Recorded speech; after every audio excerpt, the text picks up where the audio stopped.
નમસ્કાર મિત્રો, સ્વાગત છે તમારું લક્ષ્ય વેટ 2.0 યુટ્યુબ ચેનલના એક નવા વિડીયોમાં। તો મિત્રો, આજે આપણે જાણીશું ડિજિટલ ગુજરાત સ્કોલરશિપના ઓનલાઈન ફોર્મ ભરવાની શરૂઆત થઈ ગઈ છે। તો મિત્રો, વિડીયો પૂરો જોજો જેથી કરીને તમને સંપૂર્ણ માહિતી આ એક જ વિડીયોમાં મળી રહે। મિત્રો, આજના વિડીયોમાં આપણે શું જોવાના છીએ તેની પર એક નજર કરીએ તો આમાં કોણ ફોર્મ ભરી શકશે, ફોર્મ ભરવાની છેલ્લી તારીખ કઈ છે, અગત્યના નિયમો કયા છે અને શાળા અને કોલેજો માટે ખાસ શું ધ્યાનમાં રાખવાનું છે તેની મિત્રો આજના વિડીયોમાં વાત કરવાના છીએ। તો મિત્રો, તમે આપણી યુટ્યુબ ચેનલ પર નવા હોય તો ચેનલને અત્યારે જ સબસ્ક્રાઈબ કરી દેજો જેથી કરીને તમને આવી જ ઉપયોગી માહિતી મળતી રહે।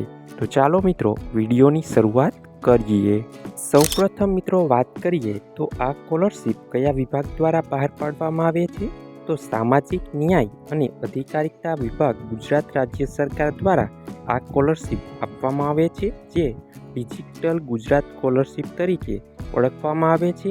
અને આ સ્કોલરશિપનો લાભ કોને મળવાપાત્ર છે તેની વાત કરીએ તો ધોરણ 11થી લઈને PhD સુધીના તમામ વિદ્યાર્થીઓ આનો લાભ લઈ શકે છે। હવે મિત્રો જાણીએ કઈ કેટેગરીના વિદ્યાર્થીઓ આમાં ફોર્મ ભરી શકશે, તો SC, ST, OBC, ACBC, EWS, DNT તમામ કેટેગરીના વિદ્યાર્થીઓ આ ડિજિટલ સ્કોલરશિપનો લાભ લઈ શકે છે।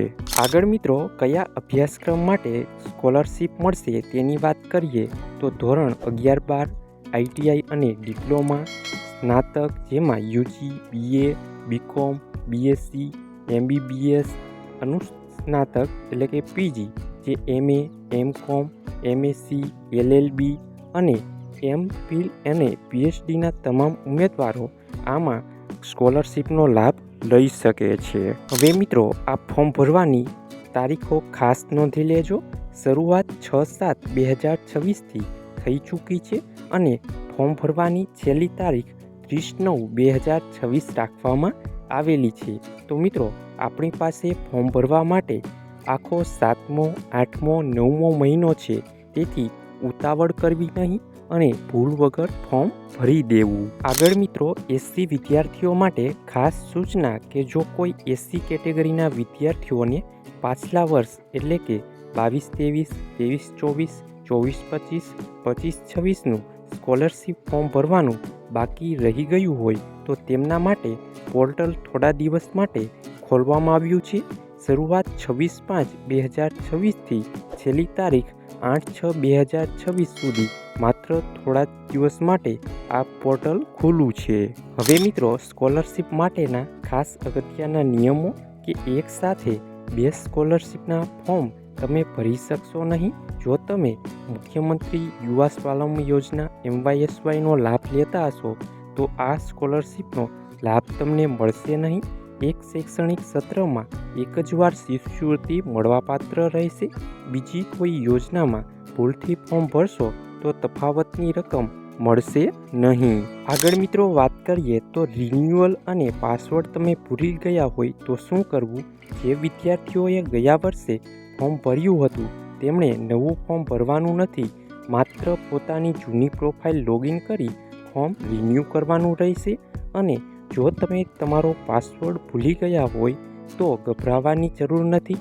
પોર્ટલ પર જઈને ફોરગેટ પાસવર્ડ ઓપ્શન પર ક્લિક કરી નવો પાસવર્ડ બનાવી ફોર્મ ભરી શકો છો। હવે મિત્રો, આવી અલગ અલગ 13 વિવિધ શિષ્યવૃત્તિની યોજનાઓનો તમે લાભ લઈ શકો છો।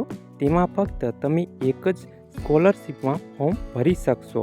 જેની વાત કરીએ તો PM Yashvi scholarship, food bill સહાય, BCK 78, BCK 80, સ્વામી વિવેકાનંદ યોજના, આવી અલગ અલગ 13 વિવિધ શિષ્યવૃત્તિમાં તમે કોઈ પણ એકમાં લાભ લઈ શકો છો। આગળ મિત્રો, ફોર્મ ભરવાના અગત્યના નિયમોની વાત કરીએ એ પહેલાં મિત્રો, તમે આપણી યુટ્યુબ ચેનલ પર નવા હોય અને આવી જ ઉપયોગી માહિતી મેળવવા માંગતા હોય તો આપણી યુટ્યુબ ચેનલને અત્યારે જ સબસ્ક્રાઈબ કરી લેજો।